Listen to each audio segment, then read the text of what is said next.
Deutéronome chapitre 26. Lorsque tu seras entré dans le pays que l'Éternel ton Dieu te donne pour héritage, lorsque tu le posséderas et y seras établi, tu prendras des prémices de tous les fruits que tu retireras du sol dans le pays que l'Éternel ton Dieu te donne. Tu les mettras dans une corbeille et tu iras au lieu que choisira l'Éternel ton Dieu pour y faire résider son nom. Tu te présenteras au sacrificateur alors en fonction et tu lui diras: je déclare aujourd'hui à l'Éternel, ton Dieu, que je suis entré dans le pays que l'Éternel a juré à nos pères de nous donner. Le sacrificateur recevra la corbeille de ta main et la déposera devant l'autel de l'Éternel, ton Dieu. Tu prendras encore la parole et tu diras devant l'Éternel, ton Dieu: mon père était un araméen nomade. Il descendit en Égypte avec peu de gens et il y fixa son séjour.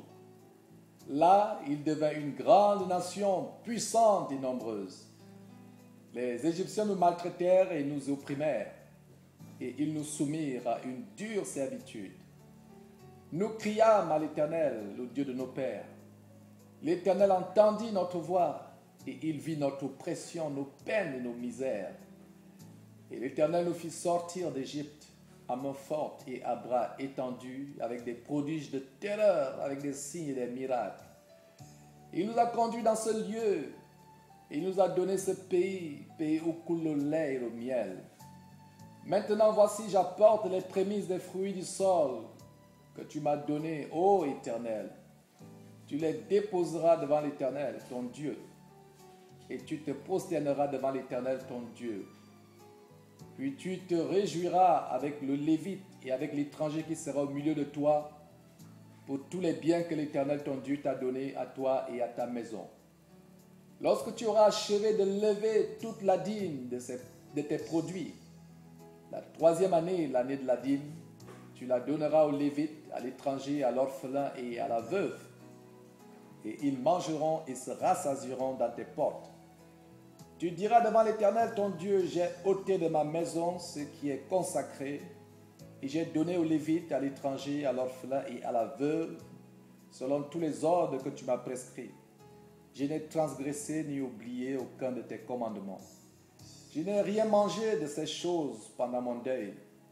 Je n'en ai rien fait disparaître pour un usage impur, et je n'en ai rien donné à l'occasion de mort. J'ai obéi à la voix de l'Éternel, mon Dieu. J'ai agi selon tous les ordres que tu m'as prescrits.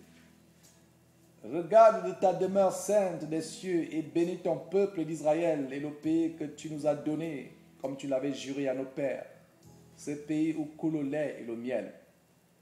Aujourd'hui, l'Éternel, ton Dieu, te commande de mettre en pratique ses lois et ses ordonnances. Tu les observeras et tu les mettras en pratique de tout ton cœur et de toute ton âme. Aujourd'hui, tu as fait promettre à l'Éternel qui sera ton Dieu, afin que tu marches dans ses voies, que tu observes ses lois, ses commandements et ses ordonnances, et que tu obéisses à sa voix. Et aujourd'hui, l'Éternel t'a fait promettre que tu seras un peuple qui lui appartiendra, comme il te l'a dit, et que tu observeras tous ses commandements, afin qu'il te donne sur toutes les nations qu'il a créées la supériorité en gloire, en renom et en magnificence, et afin que tu sois un peuple saint pour l'Éternel ton Dieu, comme il te l'a dit.